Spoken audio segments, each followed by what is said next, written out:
There's a strange kind of blindness that comes from living inside your own life. You can see other people clearly, their strengths, their resilience, their quiet competence. But when it comes to yourself, the picture blurs.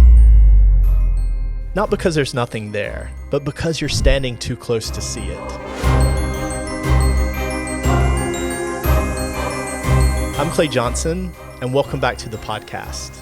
Let me ask you something that might land a little closer than expected. Why is it so easy to see potential, strength, and value in other people, but so hard to see it in yourself? Why do compliments sometimes land, but don't stick? Why do moments of confidence feel temporary, like they're on loan, here for a moment, and then quietly taken back? And why do some of us still struggle to believe what's right in front of us?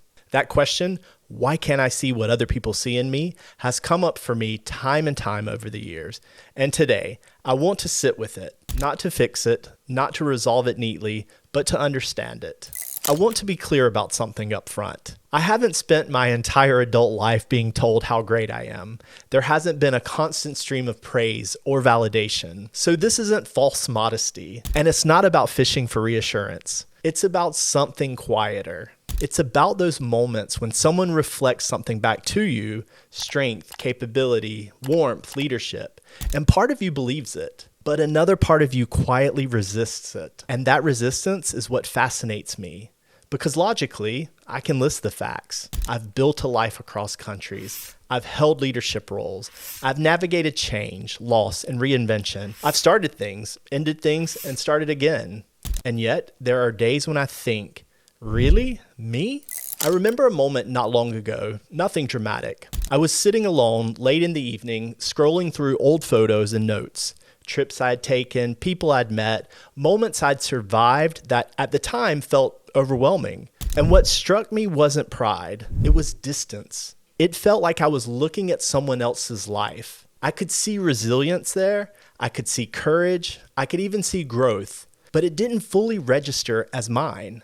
And that's when something clicked for me. Sometimes the issue isn't a lack of self-awareness, it's proximity. We're simply too close to our own story to see it clearly. I think part of why we struggle to see ourselves clearly is because we know too much. We know every doubt, every hesitation, every time we took the long way instead of the confident one.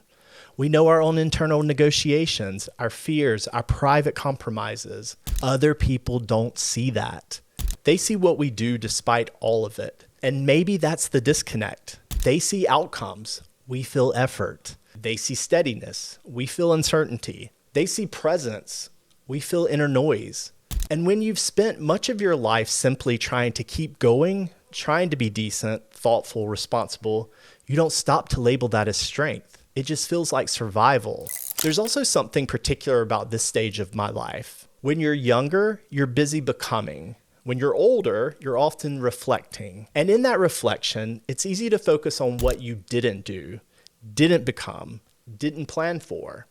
The questions get quieter, but heavier. Is this it? Did I choose well? Am I living fully or just maintaining? And in that space, self-doubt can slip back in. Not loudly, not dramatically, but persistently.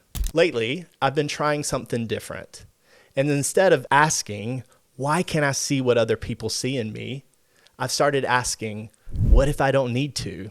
At least not fully. What if self-worth isn't about seeing yourself clearly all the time, but about trusting yourself enough to keep moving anyway? What if the goal isn't confidence, but self-respect? Showing up, following through, being honest about where you are, even when the internal narrative is messy. So, if you're listening to this and thinking, I don't fully see it either, I want you to know something. You're not required to have a perfectly clear self-image to live a meaningful life. Sometimes the most honest place to stand is right in the middle, between doubt and belief, still moving forward. Maybe seeing what other people see in you isn't the destination. Maybe the work is learning to live well without needing constant clarity about who you are. And maybe that, quietly, is strength.